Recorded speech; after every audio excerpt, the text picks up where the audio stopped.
Hola a todas y a todos, bienvenidas y bienvenidos a este curso de física para un profesor. Yo soy Físico del Mal y hoy vamos a seguir hablando de cinemática, vamos a hablar de las componentes intrínsecas de la aceleración. ¿Qué será eso?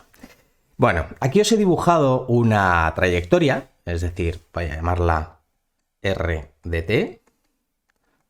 Es decir, cada punto de esto es un vector que me apunta a dónde está el móvil en ese momento. Como ya habíamos comentado anteriormente, la velocidad siempre es un vector. Vamos a ponerlo aquí, por ejemplo. Esto va a ser nuestra velocidad en este punto, que lo llamamos v de t. Y siempre va a ser paralelo a la trayectoria, es decir, tangente a la trayectoria.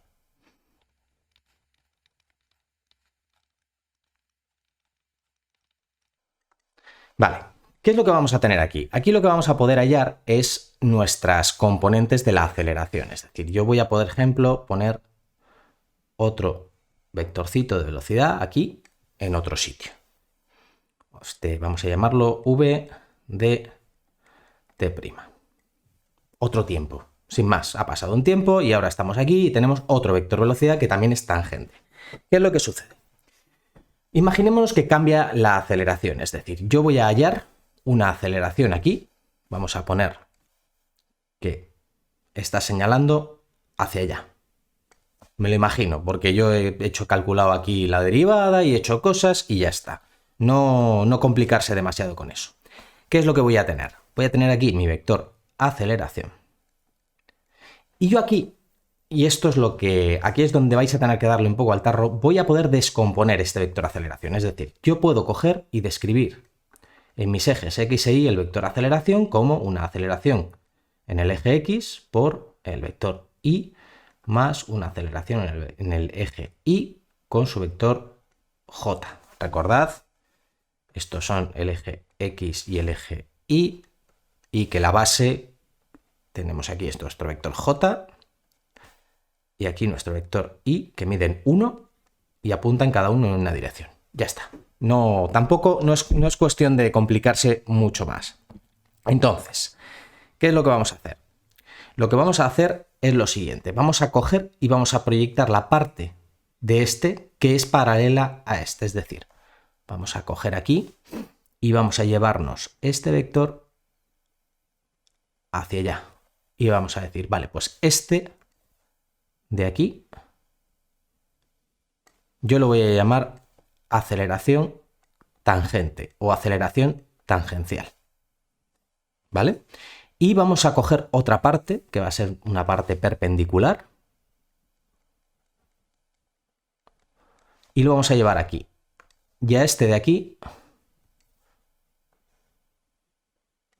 lo voy a llamar aceleración normal. O aceleración perpendicular. Lo habitual es llamarlo aceleración normal. Vale, entonces, ¿qué pasa? Que yo puedo escribir mi vector de aceleración no solo de esta manera, y esto es importante que lo recordéis y que lo penséis un rato, esto es a lo que me refería, que tenéis que darle unas cuantas vueltas, no solo de esta manera, sino también como la suma de mi aceleración tangencial, que es un vector, más mi aceleración normal, que también es otro vector.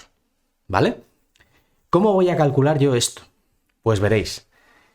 La aceleración tangencial, si os fijáis, como os he dicho, es siempre paralelo al vector velocidad, es decir, lo hemos definido de esa manera.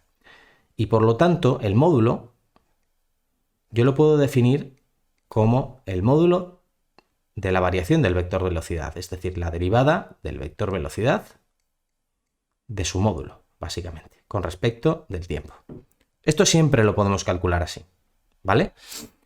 Otra, la aceleración normal, esta os va a sonar porque ya la habéis conocido previamente, y ya veréis como seguro que os suena, que es la velocidad al cuadrado partido por el radio de curvatura. Es decir, yo aquí, cuando voy girando, voy a definir un radio de curvatura. Va a haber un punto que puede ser ampliarse, puede ser más grande, más pequeño, lo que sea, estar más lejos, más cerca, según el tiempo. Pero voy a tener un radio de curvatura. Y ese radio de curvatura es este. Tampoco, esto simplemente lo digo para que os suene de alguna manera y ya está, no pasa nada. Aquí lo más complicado que os vais a encontrar en general son aceleraciones constantes en movimientos circulares, como mucho tiro parabólico y cosas así. Así que no pasa nada. Esto simplemente es un dibujito que yo os hago para pues, que lo veáis de otra manera. ¿Qué es lo que va a pasar? Que estas componentes lo que pasa se le llaman intrínsecas. ¿Por qué se le llaman intrínsecas? Porque van acompañando al móvil. Es decir, yo aquí puedo definir lo que se llaman un vector u sub t y u sub n, que son también de módulo 1. A este le llamamos u tangente, que es de módulo 1, y u n, que también es de módulo 1. Entonces, aquí me vais a permitir que haga una cosa, que es la siguiente. ¿Qué es lo que yo tengo? Que esta base que yo tengo aquí, u sub t y u sub n, me la puedo llevar a cualquier punto acompañando al móvil. Por eso se le llaman intrínsecas, porque van acompañando al objeto que se está moviendo.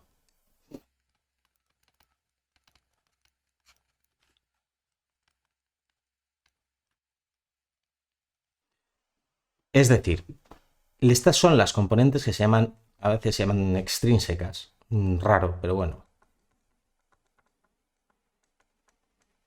Que están fuera del movimiento. Quiero decir, tu eje XY en principio no se mueve a por mucho que se quiera mover la mosca o lo que quiera que estés describiendo con esta trayectoria. Es decir, tú tienes ejes X e Y y siempre van a ser las mismas coordenadas, siempre van a ser iguales.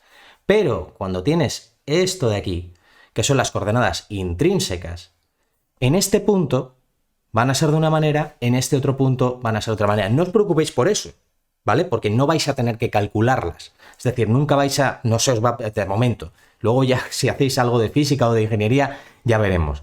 Pero quiero decir, nunca vais a tener que cambiar entre unas y otras por el momento, así que no os preocupéis. Solo lo importante, que lo entendáis. Que entendáis que estas coordenadas se describen conforme a los ejes X e Y. Puede ser una parábola, puede ser un círculo, puede ser cualquier cosa, ¿vale?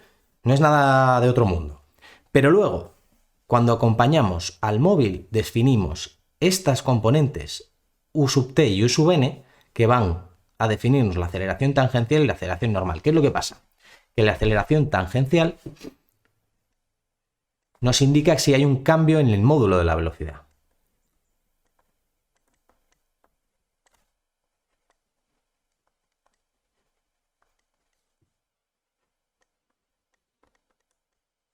Y estas nos indican si hay un cambio en la dirección, en la velocidad.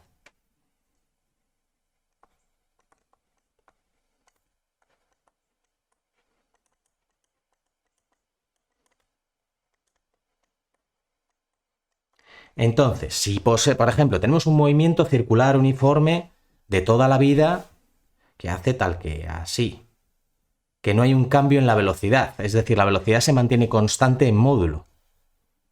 Yo tengo aquí mi vector velocidad y aquí tengo el mismo pero apuntando hacia otro lado. ¿Qué es lo que sucede? Que mi aceleración tangencial aquí va a ser 0. Uy.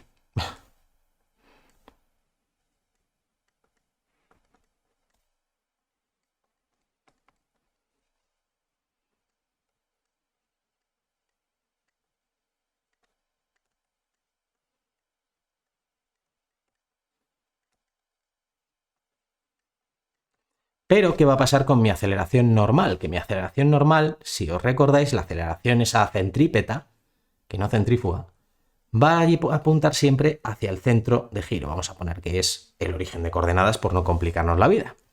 Esta aceleración normal no va a ser 0. Va a ser constante, eso sí, porque ya sabéis que en un movimiento circular la aceleración centrípeta es constante, pero no va a ser 0. Y esa es la que nos vamos a definir de esta manera. Esta va a ser en general la que más vais a ver. En general, al principio a lo mejor, pues sí, pero a ver, tendréis que calcular alguna aceleración tangencial, no es nada de otro mundo, pero sí que aceleraciones normales sí que vais a ver bastante, sobre todo cuando veáis movimiento circular. Bueno, pues con esto nos vamos a quedar de momento. Luego ya os voy a hablar de la relación que tenemos entre los diagramas de aceleración y velocidad y posición. Y ya veréis que es una cosa muy bonita, muy interesante y que se puede complicar mucho, la verdad. Así que nos vemos en el siguiente vídeo.